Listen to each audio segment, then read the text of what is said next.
പ്രിയപ്പെട്ട വിദ്യാർത്ഥി സുഹൃത്തുക്കളെ, കാലിക്കറ്റ് യൂണിവേഴ്സിറ്റി 2025-26 അക്കാദമിക് വർഷത്തെ കാലിക്കറ്റ് യൂണിവേഴ്സിറ്റിയിൽ അഫിലിയേറ്റ് ചെയ്തിട്ടുള്ള കോളേജുകളിലെ PG അഡ്മിഷനുമായി ബന്ധപ്പെട്ട് അതിന്റെ അലോട്ട്മെന്റ് പ്രോസസ് എങ്ങനെയാണ് എന്നതിനെ കുറിച്ചാണ് നമ്മൾ ഈ വീഡിയോയിൽ സംസാരിക്കുന്നത്.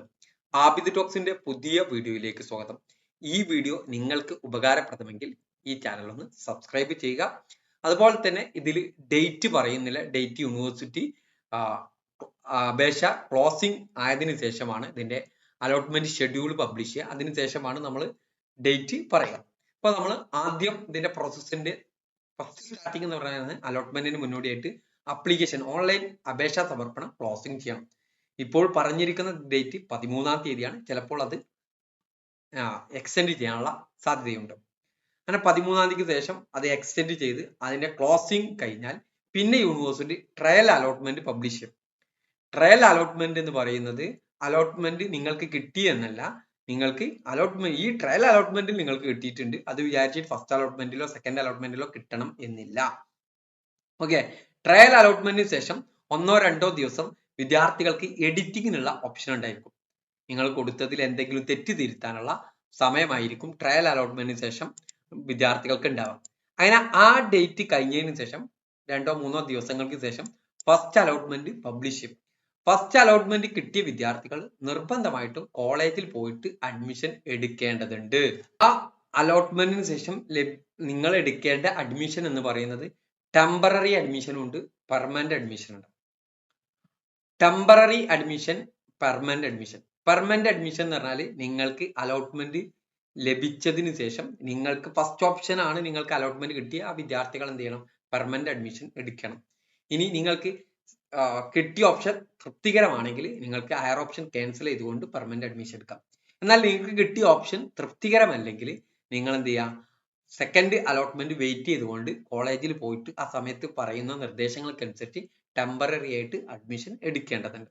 ആ ഫസ്റ്റ് അലോട്ട്മെന്റിന്റെ അഡ്മിഷൻ പ്രക്രിയക്ക് 2-3 ദിവസം യൂണിവേഴ്സിറ്റി പറയും. അത് കഴിഞ്ഞതിന് ശേഷം സെക്കൻഡ് അലോട്ട്മെന്റ് ആണ്. സെക്കൻഡ് അലോട്ട്മെന്റ് വന്നു കഴിഞ്ഞാൽ വിദ്യാർത്ഥികൾ നിർബന്ധമായിട്ട് കോളേജിൽ പോയിട്ട് പെർമനന്റ് അഡ്മിഷൻ എടുക്കേണ്ടി വരും. അപ്പോൾ വിദ്യാർത്ഥികൾ എനിക്ക് കിട്ടിയ ഓപ്ഷൻ തൃപ്തികരമല്ലെങ്കിൽ നിങ്ങൾ പെർമനന്റ് അഡ്മിഷൻ എടുക്കുക, പ്ലസ് ഹയർ ഓപ്ഷൻ നിലനിർത്തുക. നിങ്ങൾക്ക് മുകളിൽ നിങ്ങൾ കൊടുത്ത കോളേജിൽ നിങ്ങൾക്കിപ്പോ കിട്ടിയ നിങ്ങൾക്കിപ്പോ 10ാമത്തെ ഓപ്ഷൻ ആണ് നിങ്ങൾക്ക് ലഭിച്ചതെങ്കിൽ അതിന് മുന്നിൽ 9 ഓപ്ഷൻ ഉണ്ട്. ആ 9 ഓപ്ഷൻ നിങ്ങൾക്ക് നിലനിർത്തിക്കൊണ്ട് എന്ത് ചെയ്യാൻ പറ്റും? പെർമനന്റ് അഡ്മിഷൻ എടുക്കാം. അങ്ങനെ സെക്കൻഡ് അലോട്ട്മെന്റിന് ശേഷം ഒഴിവ് വരുന്ന സീറ്റുകളിലേക്ക് ഏത് രീതിയിലാണ് അഡ്മിഷൻ എന്നുള്ളത് യൂണിവേഴ്സിറ്റി പറയും. കഴിഞ്ഞ വർഷങ്ങളിലൊക്കെ റാങ്ക് ലിസ്റ്റ് പബ്ലിഷ് ചെയ്തു. അപ്പോൾ നിങ്ങൾക്ക് 10ാമത്തെ ഓപ്ഷൻ ആണ് കിട്ടിയത്. അതിനു മുമ്പുള്ള 9 കോളേജിൽ നിങ്ങൾക്ക് എന്തുണ്ടാവും? സീറ്റിൽ നിങ്ങളുടെ റാങ്ക് എത്രയെന്നുണ്ടാവും. ആ റാങ്ക് ലിസ്റ്റ് പബ്ലിഷ് ചെയ്തിട്ട് ആ റാങ്ക് ലിസ്റ്റ് കോളേജുകൾക്ക് കൈമാറും. കോളേജുകൾ എന്ത് ചെയ്യും? ആ റാങ്ക് ലിസ്റ്റിൽ നിന്ന് വിദ്യാർത്ഥികളെ കോണ്ടാക്ട് ചെയ്തിട്ട് അഡ്മിഷൻ പ്രക്രിയ നടത്തും. ഇങ്ങനെയാണ് സെക്കൻഡ് അലോട്ട്മെന്റിന് ശേഷം ഉണ്ടാകാനുള്ള അഡ്മിഷൻ പ്രക്രിയ. അതിന്റെ കൂടെ തന്നെ നിങ്ങൾ മനസ്സിലാക്കി വെക്കേണ്ട മറ്റൊരു വസ്തുതയാണ് കമ്മ്യൂണിറ്റി കോട്ട. കമ്മ്യൂണിറ്റി കോട്ടയിലേക്ക് കഴിഞ്ഞ വർഷമൊക്കെ ഓൺലൈൻ റിപ്പോർട്ടിങ്ങിന് ഒരു സമയം അനുവദിക്കും. നിങ്ങൾ കൊടുത്ത കോളേജുകളിൽ കമ്മ്യൂണിറ്റി കോട്ട കോളേജിന്റെ ലിസ്റ്റ് നിങ്ങളുടെ ലിസ്റ്റിൽ ഉണ്ടായിരിക്കും. ആ കമ്മ്യൂണിറ്റി കോട്ടയിലേക്കുള്ള അഡ്മിഷൻ പ്രക്രിയ നിങ്ങൾ ഓൺലൈനിൽ റിപ്പോർട്ട് ചെയ്തതിനു ശേഷം യൂണിവേഴ്സിറ്റി റാങ്ക് ലിസ്റ്റ് പബ്ലിഷ് ചെയ്യും. ആ റാങ്ക് ലിസ്റ്റ് കോളേജുകൾക്ക് കൊടുക്കും. കോളേജുകൾ എന്ത് ചെയ്യും?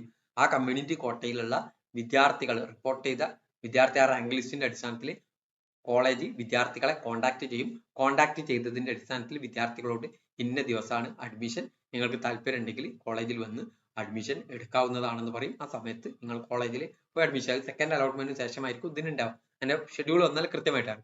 സ്പോർട്സ് കോട്ടക്കും നിങ്ങൾ സ്പോർട്സ് കോട്ടന്റെ അഡ്മിഷൻ കോളേജിൽ കൊടുത്തതിനും അതിന്റെ അടിസ്ഥാനത്തിൽ റാങ്ക് ലിസ്റ്റ് പബ്ലിഷ് ചെയ്ത് നിങ്ങളെ കോണ്ടാക്ട് ചെയ്യും.